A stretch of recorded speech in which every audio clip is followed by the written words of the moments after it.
নমস্কার, welcome back to Bong bookish. আমি মোহনা। তো আজকেও একটা পূর্ণ রিভিউ নিয়ে চলে এসেছি একটা বইয়ের, যে বইটার রিভিউ কিন্তু আপনারা অনেকেই চেয়েছেন এবং বইটা বেশ ভালো রকম জনপ্রিয় হয়েছে। কারণটা আমি বুঝতেই পারছি, কারণ বইটা বইমেলাতে নতুন বেরিয়েছে এবং আপনারা সকলেই চান যে একটা রিভিউ পেলে একটা ভরসা করে কেনা যায়, এবং বইটা বেশ মোটা, দামটাও একটু বেশি, সুতরাং এই জায়গাটা আমি খুব ভালো মতো বুঝতে পারছি। বইটা আমিও আন্তর্জাতিক কলকাতা বইমেলায় কিনেছি এবং ইচ্ছে ছিল পরে পড়বো, যেহেতু মোটা বই, কিন্তু পরে মনে হলো আপনারা এতটাই রিভিউ চাইছেন যে ঠিক আছে আগেই পড়ে ফেলি। তো ফেব্রুয়ারিতে শুরু করলেও গিয়ে বইটা শেষ হলো ঠিক মার্চের শুরুতে। তো ঢুকে পড়া যাক বইটার আলোচনায়। যে বইটা নিয়ে কথা বলবো আজকে, সে বইটার নাম হচ্ছে শ্যাওলা ভেসে যায়। এটা লিখেছেন দেবজ্যোতি ভট্টাচার্য, প্রকাশিত হয়েছে পত্রভারতী থেকে এবং এটার মুদ্রিত মূল্য 475 টাকা। বইটার বিষয়বস্তু এটাই যে মূলত এটা বাংলা ভাগকেন্দ্রিক একটা উপন্যাস এবং তার সাথে একটা ভালোবাসার উপন্যাস, প্রেমের উপন্যাস আপনি বলতেই পারেন। এছাড়াও এটা একটা সামাজিক উপন্যাসের গোত্রেও পড়ে। তো এখানে গল্পটা এটা দিয়েই শুরু হচ্ছে যে একটা মুখুজ্জে পরিবারকে দেখানো হচ্ছে, যে পরিবারে এক বৃদ্ধা উষা, সে এসে হাজির হয়েছে তার ছেলে যার একটি পা নেই এবং তার বৌমাকে নিয়ে, এবং ভিক্ষা করছে তাদেরকে যেন একটি কোণের ঘরে অন্তত থাকতে দেওয়া হয়। এবার এই মুখুজ্জে পরিবারের যে তরুণ সদস্য, সে দেখছে যে তার ঠাকুমা এদেরকে ভীষণ রকমের কটূক্তি করছে এবং খারাপ খারাপ কথা শোনাচ্ছে, এবং তার খুব অদ্ভুত লাগছে, কারণ তার ঠাকুমা তার কাছে এরমভাবে পরিচিত নয়। হঠাৎ সে কেন এরকম অদ্ভুত কটূক্তি করছে বা খারাপ কথা বলছে। তো সে দেখতে থাকে যে এই উষার পরিবার অবশেষে তাদের পরিবারের একটা কোণের ঘরেই তাদের ঠাঁই হয় এবং সেখানে তারা থাকতে থাকে, কিভাবে তাদের জীবন চলে ইত্যাদি সমস্ত কিছুই এই তরুণ সদস্য দেখতে থাকে। পরবর্তীকালে এটাও দেখতে পায় যে এই উষার যে ছেলে এবং তার বউ, তাদের একটি সন্তান হয়, এবং সেই সময় এই উষা সে নিজের গায়ে আগুন লাগিয়ে মারা যায় তাদের বাড়িতেই। এবং এই যে পরিবার ছোট্ট এই তিনজনের পরিবার অবশেষে তাদের যে বড় ছেলে, যে কিনা কোনোদিনও এই মুখুজ্জে বাড়িতে আসেনি, তাদের কাছে চলে যায়। তো এই অবধি এই তরুণ সদস্য দেখে এবং সে কিছুতেই বুঝতে পারে না যে এই পরিবারের সাথে তাদের পরিবারের কি কানেকশান থাকতে পারে। তো তার চোখ দিয়েই আমরা উপন্যাসটা দেখছি, বা তার শোনার মাধ্যমেই আমরা উপন্যাসটা জানছি, বা এদের কানেকশান সম্বন্ধেও জানছি। তো কানেকশান এটাই যে উষা এবং অনন্ত পূর্ব বাংলায় থাকতেন এবং মুখুজ্জে পরিবারও কিন্তু পূর্ব বাংলাতেই থাকতো। পূর্ব বাংলার যে উচ্চবিত্ত হিন্দু পরিবার, তাদের একটা ছিল হচ্ছে এই মুখুজ্জে পরিবার। এবার এই মুখুজ্জে পরিবারের যে ব্যবসা, সেই ব্যবসায় একটা ছোট কর্মচারীর পদে অনন্ত ছিলেন এবং তার স্ত্রী উষা ছিলেন এই মুখুজ্জে পরিবারের গৃহিণীর, মানে বিভিন্ন কাজকর্ম করার কাজে তাকে নিযুক্ত করা হয়েছিল। তো এরা দুজনে যখন এই বিভিন্ন রকমের অসন্তোষ পূর্ব বাংলায় দেখা যায়, যে পাকিস্তানের দাবি ইত্যাদি ইত্যাদি, সেই সময় কিন্তু শুধু যে মুসলমানরাই এই পাকিস্তানের দাবি করেছিল এমনটা নয়। বিভিন্ন নিম্নবিত্ত হিন্দু উষা এবং অনন্তর মতোই তারাও কিন্তু তাদের সাথে হাত মিলিয়ে এই দেশের দাবি করেছিল, কারণ তাদের ধারণা ছিল বা তাদেরকে বোঝানো হয়েছিল যে এই দেশে তাদেরও সম্পূর্ণ জায়গা থাকবে এবং সমান অধিকার থাকবে, কোনো বর্ণভেদ প্রথা এই সমস্ত থাকবে না, উচ্চবিত্ত হিন্দুরা বেশি ক্ষমতা পাবে না। তো সেক্ষেত্রে তারা সেই আশাটায় ভরসা করেছিলেন এবং তারা হাত মিলিয়েছিলেন, এবং হাত মিলিয়ে বিশ্বাসঘাতকতা করতেও তাদের এতটুকুও বাধেনি, কারণ তাদের মনে হয়েছিল এই উচ্চবিত্ত হিন্দুরাই তাদের সমস্তটা শুষে খাচ্ছে, এবং তার ফলে উষা এবং অনন্ত যা করেছিলেন সেটা হচ্ছে মুখুজ্জে পরিবারের সমস্ত তথ্য, সমস্ত ইনফরমেশন তুলে দিয়েছিলেন এই অসন্তোষকারীদের হাতে। এবং তারা পরবর্তীকালে ঠিক করেছিল যে উচ্চবিত্ত হিন্দুদের বাড়িতে হামলা করবে, ডাকাতি করবে এবং সদস্যদের খুন করবে, এবং সেটাতে কাইন্ড অফ হেল্প করেছিল এই উষা ও অনন্ত। এবার কিন্তু সেই ধারণাটা আগে থেকেই মুখুজ্জে পরিবারের হয়ে যায় এবং তারা আস্তে আস্তে সরে যেতে থাকে, পরিবারের সদস্যদের সরিয়ে দিতে থাকে, তাদের ধনসম্পত্তি সরাতে থাকে, এবং অবশেষে তারাও তাদের বাড়ি ছেড়ে পশ্চিমবাংলায় গিয়ে ঠাঁই নেয়। কিন্তু উষা বা অনন্ত এদের মতো মানুষদের কিন্তু পালানোর কোনো জায়গা ছিল না। পরবর্তীকালে যখন দেখা গেল যে পাকিস্তানে কিন্তু তাদেরও জায়গা হলো না, সেই তাদেরকে যা যা ভরসা দেওয়া হয়েছিল সেগুলো আসলে সবই মিথ্যে ছিল, তাদেরকেও আসলে বেরিয়েই পড়তে হলো সেই দেশ থেকে। তখন কিন্তু তাদের পাশে দাঁড়াবার মতো কেউ ছিল না। আর মূলত আমরা এই উষা ও অনন্তর স্টোরিটাই এই পুরো উপন্যাসে কিন্তু জানছি। তো তারা আস্তে যে দেশের উপর ভরসা রেখেছিলেন সেই দেশ থেকে তাদেরকে বের করে দেওয়া হলো এবং সেখান থেকে বেরিয়ে তারা বিভিন্ন রিফিউজি ক্যাম্পে গেলেন। রিফিউজি ক্যাম্প থেকে আস্তে আস্তে তাদেরকে সরানো হলো দণ্ডকারণ্যে। দণ্ডকারণ্যে তাদের একটা স্থায়ী জায়গা হলো, একটা বাড়ি হলো, একটা কৃষিকাজ করবার জমি পাওয়া গেল, ইত্যাদি ইত্যাদি। এবং উষার ছেলে একটি দোকানও খুলে বসে। তো বিভিন্ন কারণে সেখানে একটা স্থায়িত্ব তাদের মধ্যে এলো। কিন্তু উষার মধ্যে চিরকালই এরকম একটা মানে ইচ্ছা বা মনের মধ্যে একটা অসন্তোষ চলতো যে অন্য দেশে বা একটা বন জঙ্গলে এসে সে মরবে না, সে নিজের দেশের মাটিতেই মরতে চায়। তো সে সবসময় তার ছেলেকে বলতো যে তাকে ফিরতে হবে, তাদেরকে ফিরতে হবে ইত্যাদি। এবং শেষমেশ সেটা হয় না, অনেক দিন তারা ওখানেই থাকে। কিন্তু বিভিন্ন ঘটনার মাধ্যমে বিভিন্ন জিনিসপত্র তাদের জীবনে ঘটে যা তাদেরকে রিয়েলাইজ করায় যে তাদের বোধহয় স্থায়িত্ব বলে কিছু নেই, ওই ভেসে চলাটাই তাদের কাজ, শ্যাওলার মতো। তো তারা ভেসে ভেসে আবারও সেই দেশে ফেরে এবং দেশে ফিরে তারা মরিচঝাপিতে এসে বসবাস শুরু করে। সুন্দরবনের বিভিন্ন জায়গায় প্রচুর এরকম মানুষ এসে বসবাস শুরু করে, কিন্তু শেষ পর্যন্ত সেখানেও তাদের স্থায়িত্ব হয় না। মরিচঝাপি ম্যাসাকার ঘটে এবং তারপর সেখান থেকে তারা অনেক কষ্ট করে শেষমেশ আবার মুখুজ্জে বাড়িতে এসে হাজির হয় এবং একটা সার্কেল কমপ্লিট হয় এই উপন্যাসে। এবার এটা যে শুধুই একটা উপন্যাস আমি বলবো না, এটা উপন্যাসের সাথে একটা ইতিহাসের রিটেলিং বলা চলে। যা যা ঘটেছিল সমস্ত কিছু, কিন্তু একটা নন ফিকশন ওয়েতে নয়, একটা ইতিহাসের বইয়ের মতো করে নয়, একটা উপন্যাসের বইয়ের মতো করে। এই উপন্যাসের মাধ্যমে সমস্ত ইতিহাসটাই প্রায় বলা হয়েছে। রাজনৈতিক প্রত্যেকটা কর্মকাণ্ডকে এখানে এক্সপ্লেন করা হয়েছে এবং সমস্তটাই আছে। মানে কারুর যদি মনে হয় যে আমি বাংলা ভাগ ইতিহাস পড়ব, তাহলে আমার মনে হয় নন ফিকশন না পড়ে এই বইটা পড়লেও অনেকটা ইতিহাস কিন্তু জানা হয়ে যাবে এবং সেই সময়ের রাজনৈতিক কার্যকলাপ সম্বন্ধেও জানা হয়ে যাবে। তো এই যে মানুষগুলো, এরা যে শ্যাওলার মতো ক্রমশ ভেসে চললেন এবং কখনো স্থায়ী পেলেন না, সেই মানে স্থায়িত্ব পেলেন না জীবনে, সেখান থেকেই হয়তো এটার নাম শ্যাওলা ভেসে যায় এবং খুব ভালোভাবে রিলেট করা যায় এই নামটার সাথে এদের জীবনকে।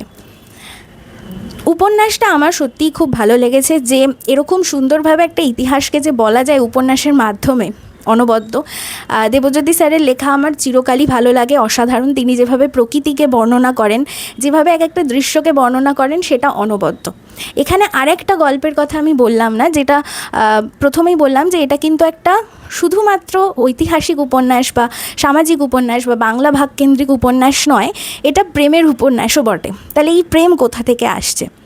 তো এই যে উষার যে নাতি বুধু, যে আদতে জন্মায় কিন্তু দণ্ডকারণ্যের অরণ্যে, এবার তার পুরো জীবনটা দণ্ডকারণ্যে কেটেছে। তার কিন্তু বাংলার মাটির প্রতি কোনো টান নেই, তার টান কেবল দণ্ডকারণ্যেই আছে এবং সেখানে উপজাতির বিভিন্ন মানুষদের সাথে মিশে তাদের সাথেই সে টান অনুভব করে, অন্য কারুর সাথে নয়। তো সেখানে উপজাতির একটি মেয়ে রিখি, তার প্রতি তার একটি টান শুরু হয় এবং একটি সম্পর্ক, না বলা সম্পর্কই শুরু হয় এবং সেখান থেকে তাকে জোর করে টেনে নিয়ে যাওয়া হয় বাংলার সুন্দরবনের মরিচঝাপিতে। তো সেখানে গিয়ে সে খুবই দুঃখ পায়, কারণ তার তো সেখানে থাকবার কথা নয়, শুধুমাত্র মা বাবা ও ঠাকুমার জোরে সে চলে আসছে এবং শেষ পর্যন্ত কিন্তু সে সেখানে টেকে না, সে তার নিজের টানের ভিত্তিতে ফিরে আসে এবং সেখানে গিয়ে সে বাড়তে থাকে। এইটা তার গল্প। তো এই বইটা বলার সময় প্রথমেই এখানে বিষয়বস্তুতে একটা জিনিস লেখা আছে যে কারুর হচ্ছে দেশের প্রতি টান আর কারুর হচ্ছে তার মানুষের প্রতি টান, অর্থাৎ মানুষের ভালোবাসা, আবার দেশের মাটির প্রতি ভালোবাসা।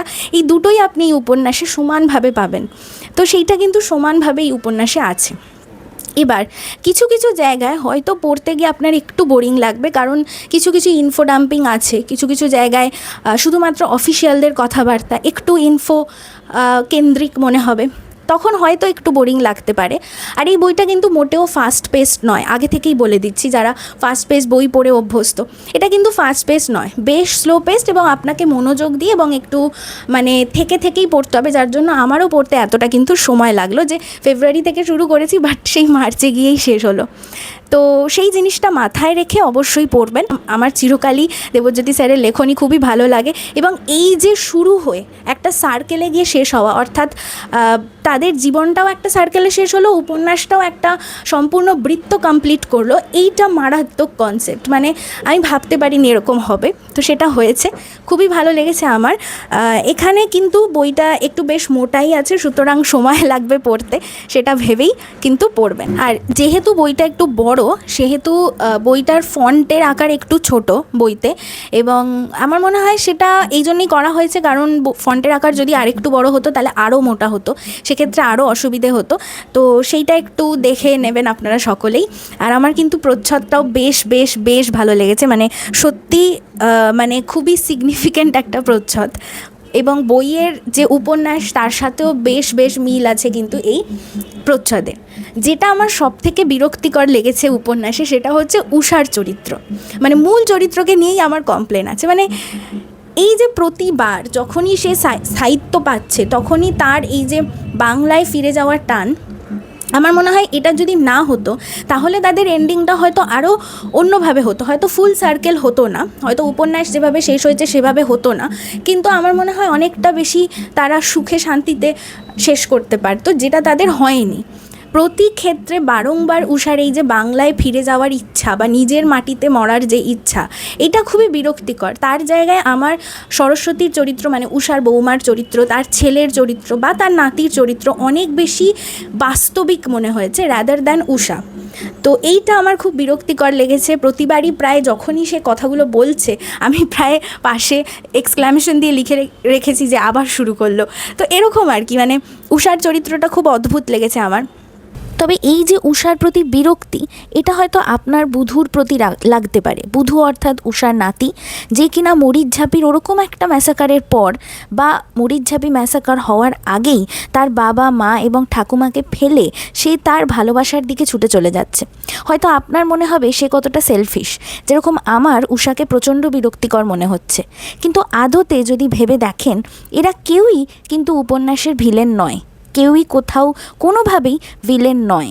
এমনকি প্রথমেও যখন অনন্ত এবং উষা স্পাইয়ের কাজ করছে এই অসন্তোষকারীদের, তখনও কিন্তু দেখানো হচ্ছে যে যে রাতে মুখুজ্জেরা পালিয়ে যাচ্ছে, সেই রাতে অনন্ত এবং উষা এক শান্তির ঘুমে নিদ্রিত হচ্ছে, কারণ তাদেরকে তাদের মনিবের মৃত মুখটা দেখতে হচ্ছে না, এই শান্তিতে তারা ঘুমোচ্ছে।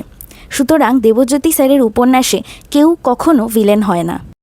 আসলে ওনার উপন্যাসে ভিলেন কেবলমাত্র জীবন এবং রাজনীতি। এছাড়া এই বইতে উপজাতিদের সম্বন্ধে বেশ কিছু তথ্য পাওয়া গেছে, যে উপজাতিগুলো সম্বন্ধে আমাদের কোনো ধারণাই নেই। তো তারা এই দণ্ডকারণ্যের জঙ্গলে থাকতো, কিন্তু তাদের সম্বন্ধে কোনো ধারণা সেভাবে কিন্তু আমরা জানি না। তো এই উপন্যাসে সেগুলো কিন্তু রাখা হয়েছে, এবং আমার বেশ ভালো লেগেছে। আমরা মাটকি তোড়ের কনসেপ্ট জানি, কিন্তু এই উপজাতিরও একটা ওই ধরনেরই কিন্তু উৎসব আছে, সেটার কনসেপ্ট জানা ছিল না, যেটা বেশ ভালো লেগেছে আমার। আর এই উষার যে চরিত্রর কথা বললাম, যেটা আমার খুব বিরক্তিকর লেগেছে, তার এই বারংবার বাংলায় ফেরার যে একটা চেষ্টা বা প্রয়াস, বা এই সব সময় তার বৌমাকে খারাপ বলে যাওয়া বা তার ছেলেকে খারাপ বলে যাওয়া, যেহেতু তারা ফিরতে চাইছে না তার জন্য। এখান থেকে আরেকটা জিনিসও আমার মানে উপলব্ধি ঘটেছে, সেটা হচ্ছে যে এই যে সবসময় আমরা কিছু একটা পেয়ে গেলে সবসময় আমাদের মনে হয় না না এর থেকে আরও বেশি চাই, এর থেকে আরও বেশি চাই। এই জিনিসটাই কিন্তু উষার মাধ্যমে প্রতিফলিত হয়েছে এই উপন্যাসে। একদমই মানে একই জিনিস, যে সে যেটা পাচ্ছে সেটাতে কোনোভাবেই সে খুশি হচ্ছে না, তার মনে হচ্ছে না বাংলাটাই শেষ ডেস্টিনেশন। বাংলাতে গিয়েও যখন সে বারংবার মানে তাকে হ্যারাস করা হচ্ছে, বারংবার সে অ্যাবিউজড হচ্ছে, তারপরেও সে ফিরে আসতে চাইছে সেই বাংলাতেই।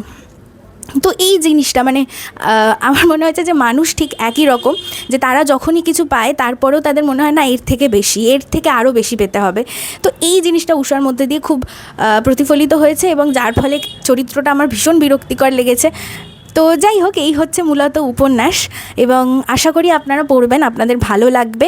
এটা ভেবেই পড়বেন যে এটা কিন্তু তথাকথিত ফাস্ট পেস্ট কোনো বই নয়, এটা বেশ স্লো পেস্ট একটা বই, এবং এখানে বাংলার ভাগ আছে, এখানে ইতিহাস আছে, এখানে রাজনীতি আছে, এখানে কিছু মানুষের শ্যাওলার মতো ভেসে চলা আছে, তাদের জীবনের কোনো স্থায়িত্ব নেই, এবং তাদের উপর কিছু মানুষের অত্যাচার আছে, কন্টিনিউয়াস অত্যাচার আছে এবং তাদের ভাগ্যের ফের আছে, তাদের আবার ফিরে আসা হোল সার্কেলে আছে ইত্যাদি নিয়েই এই বইটা তৈরি। এবং আশা করি আপনাদেরও ভালো লাগবে। এবং যারা এই ধরনের উপন্যাস পড়েন, মূলত বাংলা ভাগ কেন্দ্রিক, ইতিহাস কেন্দ্রিক, তাদের তো এই উপন্যাস ভীষণ ভালো লাগবে, এবং সামাজিক উপন্যাস যারা পড়েন তাদেরও। এছাড়াও যারা ভালোবাসার উপন্যাস পড়েন তাদের জন্য এটা একটা রিয়ালিস্টিক ভালোবাসার গল্প হতে চলেছে। সুতরাং আমি তো সাজেস্ট করবো এই বইটা সকলকে, অবশ্যই পড়ে দেখবেন। আশা করি ভিডিওটা ভালো লেগেছে, আর ভালো লাগলে অবশ্যই like, comment, share and subscribe করে দেবেন। ধন্যবাদ।